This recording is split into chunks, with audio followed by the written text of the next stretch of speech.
इस क्वेश्चन में एक पॉइंट मैंने क्लियर नहीं किया था, वो ये था कि पोल्स 3 है ना, तो ज़ीरोज़ भी 3 होंगे, ठीक है। लेकिन ज़ीरोज़ हमारे पास जो हैं इधर फाइनाइट ज़ीरोज़ ना, हमारे पास एक है।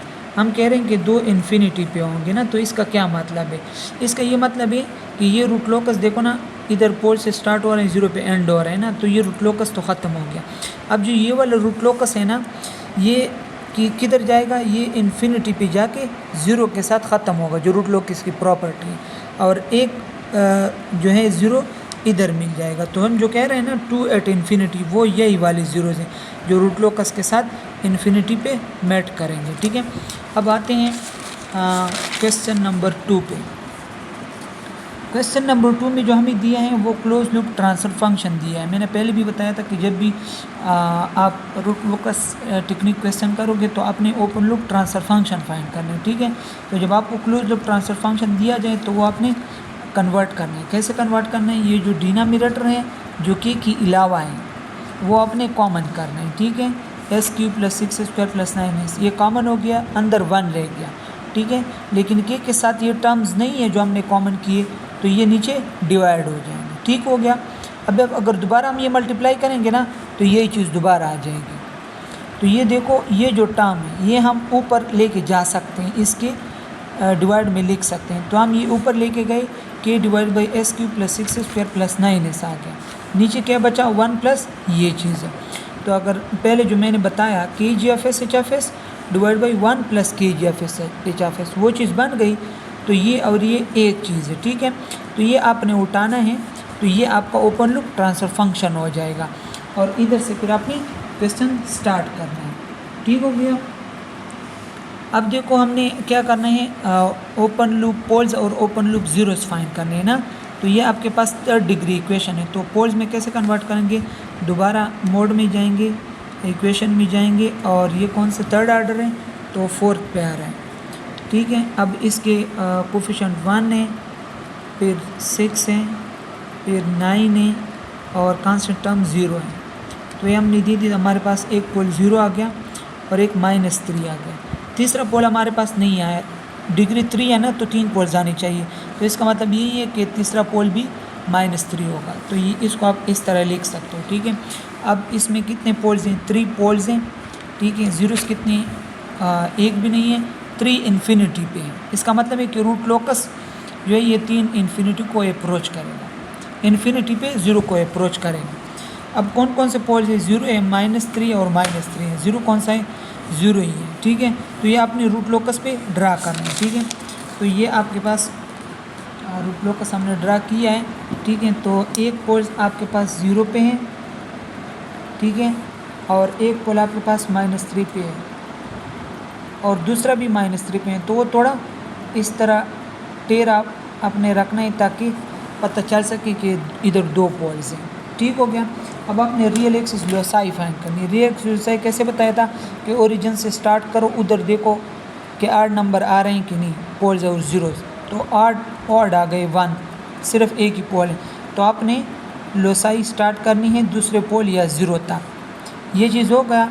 अब आपने इधर दोबारा देखना है कि कितने पोल्स या ज़ीरोज़ आ रहे हैं। अब अगर दोबारा इस साइड पे देखें तो हमारे पास कितने पोल्स आए? फिर 3 आ रहे हैं। तो जब ऑड आएंगे तो फिर से आपने रूट लोसाई ड्रा करनी है। और कहाँ तक जाना है? इधर कोई पोल 0 है नहीं, तो हम कह रहे हैं कि ये इन्फिनिटी पे जा रहे हैं। तो ये रूट लोकस क्या करेगा? एक 0 पे इन्फिनिटी पे मिल जाएगा। जो हम कह रहे थे ना 3 ज़ीरोज़ हैं, तो एक 0 इधर रूट लोकस के साथ मिल जाएगा इन्फिनिटी पे। अब जब 2 पोल्स के बीच में ये रियल एक्सिस लोसाई आती हैं, तो मैंने पहले भी बताया था इसका आपने ब्रेकिंग अवे पॉइंट फाइंड करना है। तो ब्रेकिंग अवे पॉइंट का ये फार्मूला है, जो आपको ओपन लूप ट्रांसफर फंक्शन दिया है वो -1 की इक्वल लेना है, के लिए इक्वेशन बनाने हैं, फिर इसकी डेरिवेटिव लेना है इक्वल टू 0, -1 उधर जाके ख़त्म हो जाएगा। अब प्रोडक्ट रूल लगाओ, तो पहला into derivative of second. Derivative of second कैसे आएगा? पावर पहले आएगा, power -1 into further derivative of this 1 आएगा, प्लस सेकंड और फर्स्ट का डेरिवेटिव 1 आएगा। तो ये जब आप मल्टीप्लाई करेंगे ये आ जाएगा, और जब आप फर्दर सिंप्लीफाई करेंगे तो आपके पास 3² + 12s + 9 आ जाएगा। तो हमने ब्रेकिंग वे पॉइंट फाइंड करना है, तो दोबारा मोड पे जाना है, ये सेकंड ऑर्डर इक्वेशन पे जाना है, सेकंड ऑर्डर है तो वो 3 पे है, ठीक है।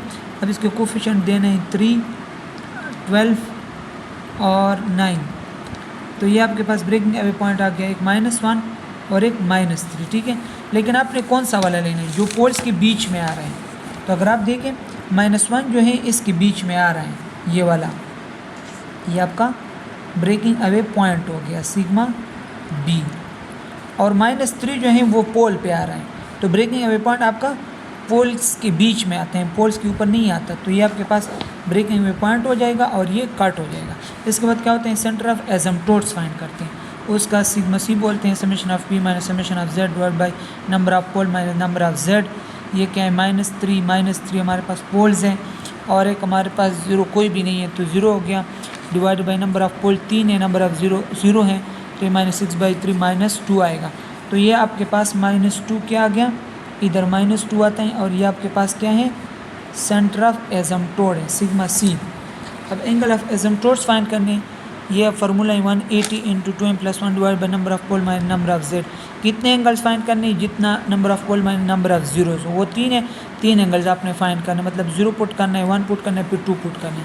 0 पुट करेंगे तो ये 180 डिवाइड बाई 3 आ जाएगा, क्योंकि नंबर ऑफ पोल 3 - 0 है, तो 180/3 60 आएगा। जब आप इसमें 1 पुट करेंगे तो ये क्या आ जाएगा, 360/2, तो 180 आएगा।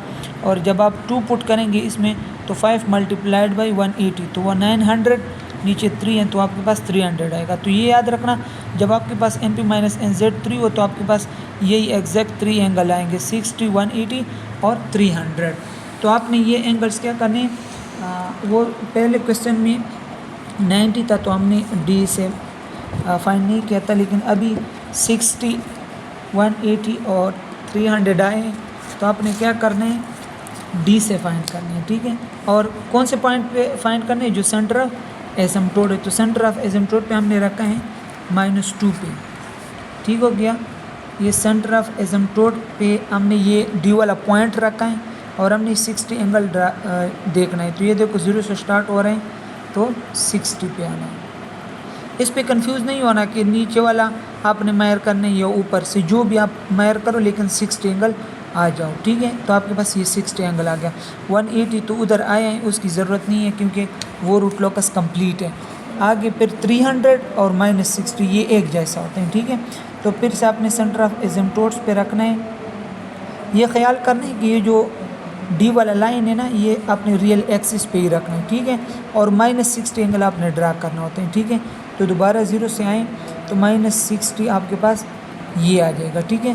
तो आपने ये डॉट ड्रा करना है। पहले भी मैंने लाइन ड्रा किया था, तो लाइन ड्रा करनी नहीं है, आपने डॉट ड्रा करनी है, ताकि एसिम्पटोट्स और रूट लोकस में फ़र्क नज़र आ जाए कि ये रूट लोकस या एसिम्पटोट है, ठीक हो गया।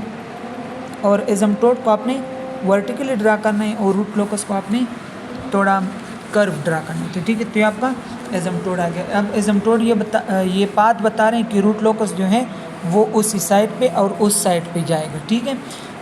रूट लोकस हमेशा ब्रेकिंग अवे पॉइंट से स्टार्ट हो रहे हैं, ठीक है।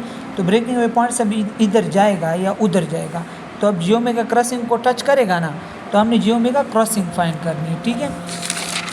तो जियोमेगा क्रॉसिंग कैसे फाइंड करते हैं, जियोमेगा क्रॉसिंग के लिए अपने क्लोज लूप ट्रांसफर फंक्शन लेके आना पड़ता है, ठीक है। तो क्लोज लूप ट्रांसफर फंक्शन और ओपन लूप ट्रांसफर फंक्शन, इसमें कंफ्यूज नहीं होना। अगर आपको कोई क्वेश्चन दिया है, ठीक है, और डिनोमिनेटर में के इन्वॉल्व है, तो वो आपके पास क्लोज लूप ट्रांसफर फंक्शन है, और के इन्वॉल्व ना हो तो आपके पास ओपन लूप ट्रांसफर फंक्शन है, ठीक हो गया।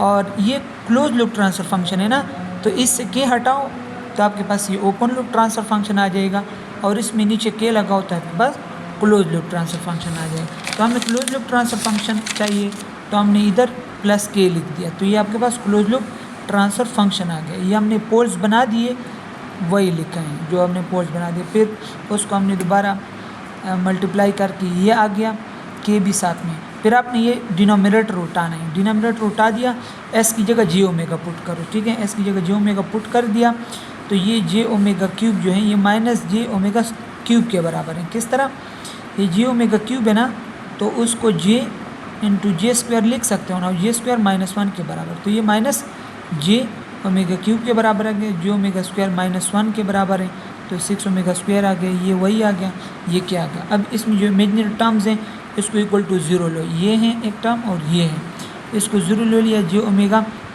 माइनस जे ओमेगा कॉमन कर लो, ओमेगा स्क्वायर -9 बच जाएगा, ये उधर जाकर 0 हो जाएगा, omega square is equal to 9, omega is equal to +-3, फिर साथ में ये भी लिखते हैं, तो ये आपके पास क्या गया, जे ओमेगा क्रॉसिंग आ गया, मतलब रूट लोकस इस पॉइंट पे जे ओमेगा को क्रॉस करेगा, ठीक है।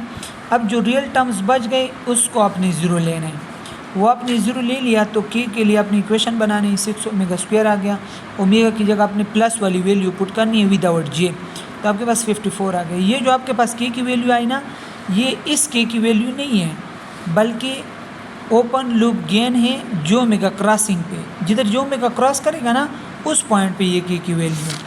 तो ये जो है आपका रूट लोकस, ये ब्रेकिंग अवे पॉइंट से स्टार्ट करेगा और जे ओमेगा किधर आ रहा था, 1 2 3 पे आ रहा था ना, 3J, और इधर -3J आ गया। इस ग्राफ में थोड़ा सा मसला आ सकता है क्योंकि मैंने हाथों से बनाए हैं रजिस्टर पे, तो आपने ये ग्राफ पेपर पे बनाना है, ठीक है। तो ये रूट लोकस इधर से स्टार्ट करेगा, ठीक है, और इस पॉइंट पे ये जे ओमेगा को क्रॉस करेगा, ठीक है। अब ये अपने थोड़ा टेढ़ा बनाना है, ये सीधा बनाना है, और रूट लोकस जो है थोड़ा कर्व की तरह बनाना है, और ये क्या होगा, -3 को क्रॉस करें, ये थोड़ा सा सही नहीं बना, ये -3 को क्रॉस करेगा, और आपने इसके साथ पैरेलल में बनाने है, तो आपका ये रूट लोकस आ गया, ठीक है। और इस पॉइंट पे जो के की वैल्यू है वो 54 होगी, जो हमने फाइंड कर दिया, ठीक है। तो ये आपके पास रूट लोकस का दूसरा क्वेश्चन हो गया।